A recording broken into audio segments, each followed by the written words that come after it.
another perspective on this Tuesday morning at 11 o'clock a.m. at our urbanbroadcastmedia.com radio channel. This is another perspective where each day we address the issues of concern of the African American community. Now, we do not disparage other races or ethnic groups, but our concern is how to uplift the African American community. Well, listen, let me tell you, give me some really uplifting news.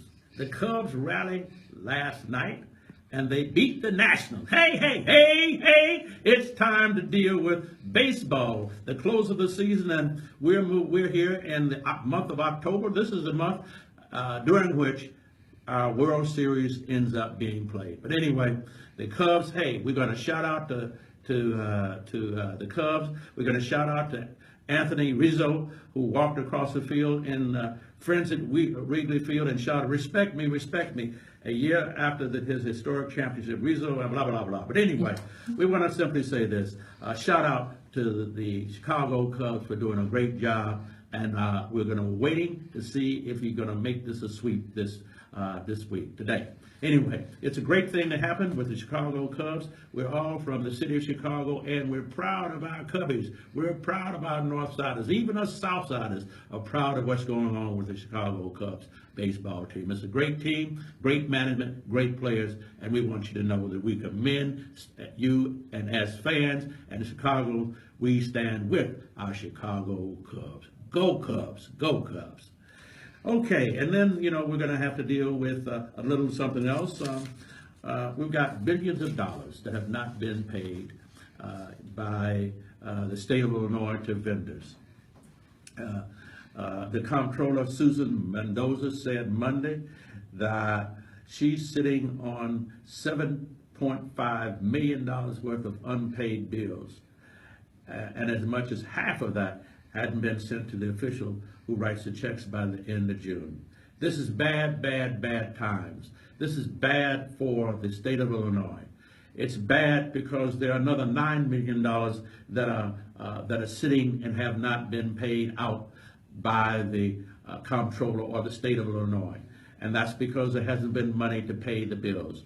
As our General Assembly has passed bills and passed legislation only to have it vetoed during the year by our governor. And now we've got a huge mountain of unpaid bills, and agencies that serve the poor are suffering because they haven't been paid, and therefore the poor oftentimes not addressed, so their issues are not addressed. Now, I know that some of my conservative friends think that, well, that means that blacks, who are the poor people, are not being served.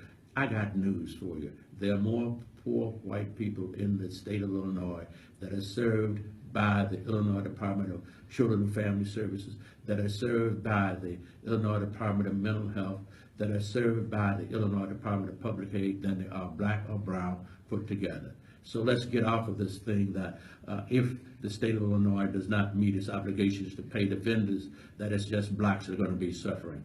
Everybody is going to be suffering. This budgetary impasse and these back deal bills are hurting all Illinoisans, black, white, brown, etc.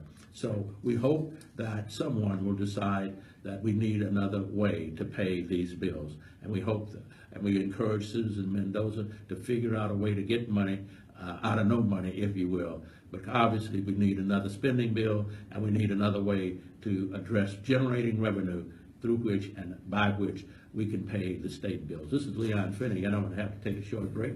And when I come back, we'll talk more about the issues that impact our state of Illinois and our city of Chicago and the nation as a whole.